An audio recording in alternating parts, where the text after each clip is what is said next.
Hello, Serious Survivor here. This is a continuation of the SHTF Defense and Tactics series. This video is going to focus on defense for smaller groups attempting to make it to their primary location. The last video focused on larger groups beginning to discuss details of defense and perimeter setup, but this video will focus on a survivor finding themselves or selves in a location away from their primary location or bug out location, and also survivors who find themselves with an unexpected group of people that they didn't know. We look at some things to take into consideration for planning, escaping the area, and obstacles and dangers that we would face when making this journey to our bug out location. There will be another video following this one that discusses some of the things we don't have time for here, and the combat methods and protocols discussed here are explained in extreme detail in the upcoming sniper combat video. This video also assumes that the area is not contaminated and that travel is at least physically safe from a medical standpoint. Depending on our situation, we may only have a small amount of people in our group, and there are a lot of factors that can cause this. One may find themselves in a situation that's left you isolated or even alone. Or maybe there's a group attempting to reach their bug out location, or a group attempting to secure their physical area, or a group that simply has been separated from the larger group. For every situation, different aspects will apply, but for whatever reason that puts a small group to themselves will require preparation and organization. The smaller the group, then the more duties each individual will have to perform, whereas a larger group, there are multiple individuals to choose from when assigning watch duties and such, thus lessening the workload on each person. Smaller groups, however, will not be able to afford this luxury and will often result in survivors standing back-to-back watches and getting a little rest. This will present the first problem associated with smaller groups, and that is fatigue. And this is when survivors have to make huge adjustments in their ways of thinking.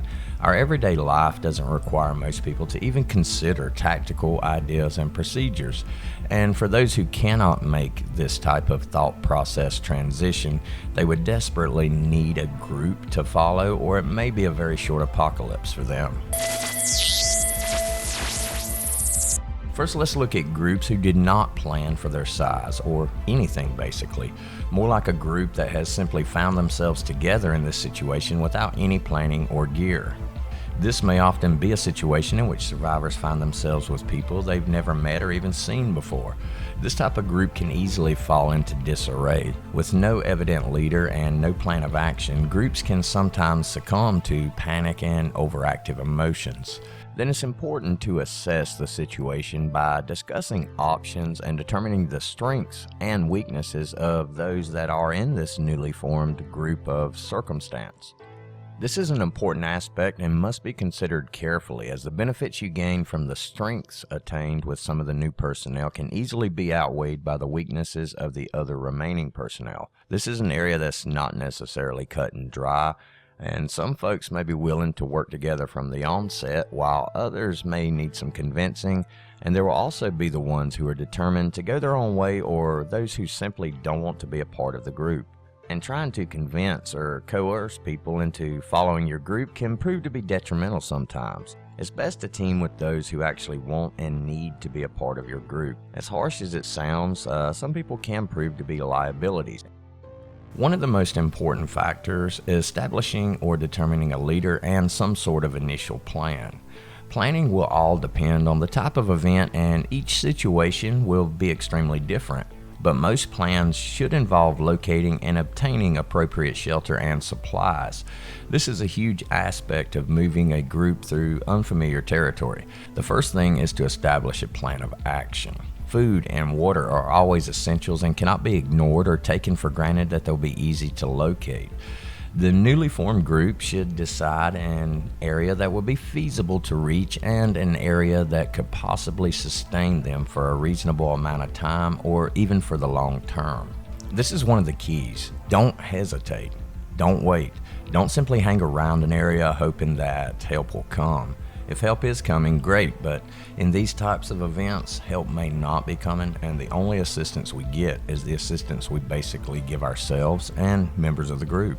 Determine what may possibly be a safe area to relocate to and ensure that there will be a way to provide the necessary supplies or essentials to make it there. Try to determine a location a reasonable distance along a reasonable path that the group can make from the location you're in to the area you're trying to get to.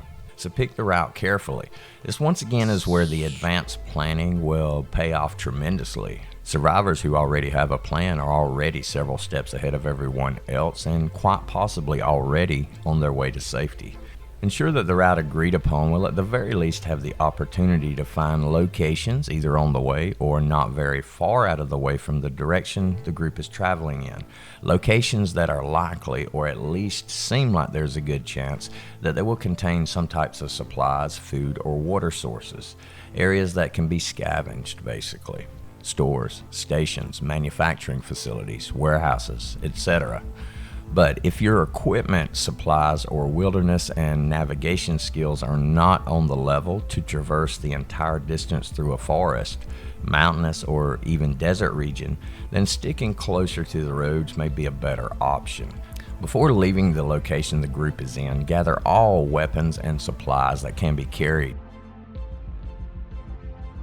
We may be limited to the few items that the group just happens to have upon them at the moment of the event. This means that obtaining supplies and basically scavenging may be a necessity in the beginning stages as the group is simply trying to get out of town. As far as weapons go, if firearms are available, then this is a definite benefit, but depending on where we are when the event occurs, this can have an impact on that. Some people carry firearms every day, everywhere they go, and this will be an excellent advantage. But if these are not available, then use any makeshift weapons that can be found. Don't go out into the apocalypse empty-handed. Baseball bats, lead pipes, knives, even kitchen knives. Anything that can be utilized as a weapon should be taken advantage of and brought along with you, at least until more appropriate weapons can be found. Try to take as many supplies as the group can efficiently carry when setting out. Once the destination has been chosen, supplies have been gathered, the journey begins.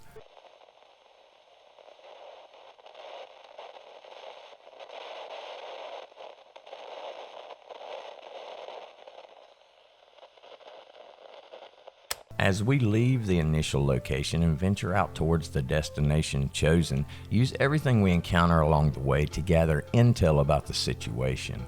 Any vehicle that has battery life, use the radio and scan the frequencies looking for information. Long-range devices, ham radios, and long-range communications. The internet if available, which most likely will not be, but police and emergency channel scanners. Gather any information one can find through these means and any other means at your disposal. When traveling, sometimes our choices may be limited as far as the areas that may still be considered safe, But assuming we need to attempt traversing undetected, then planning a route through less conventional areas would be wise.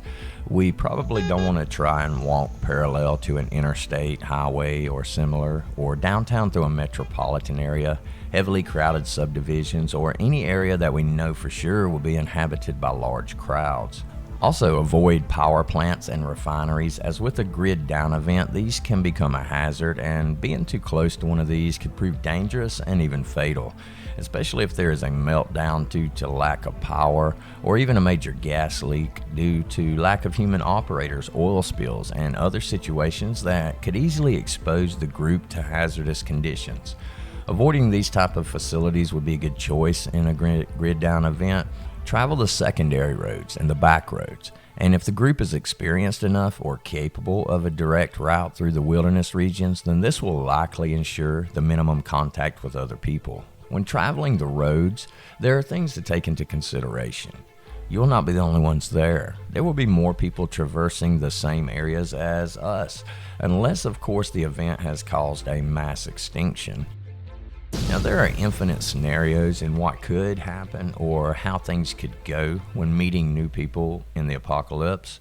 A good rule of thumb is that the longer into the apocalypse we are, then the more likely we are to encounter hostiles. Depending on how well supplied the group is and how many people are in the group, head-on encounters may not always be the safest choice. One option available to us is evasion. Don't be detected and there is no conflict. Evasion is going undetected, escaping is fleeing an enemy or similar to a point of safety. In urban areas, the gray man tactics can be employed, but they will most likely have a chance of succeeding in the early stages when there's still a large amount of people roaming the streets. Once the population has dwindled, the cities and towns will be occupied by substantially less survivors, also by larger groups looking to forcefully take charge and impose their will on the remaining population. Remember, the idea of the gray man is to blend in and go unnoticed. This won't be possible when the population is reduced and there simply are not that many people on the streets anymore. Anyone who has served in combat knows that every single individual who passes through an area is observed with the utmost scrutiny. Everyone is a threat. Everyone is noticed.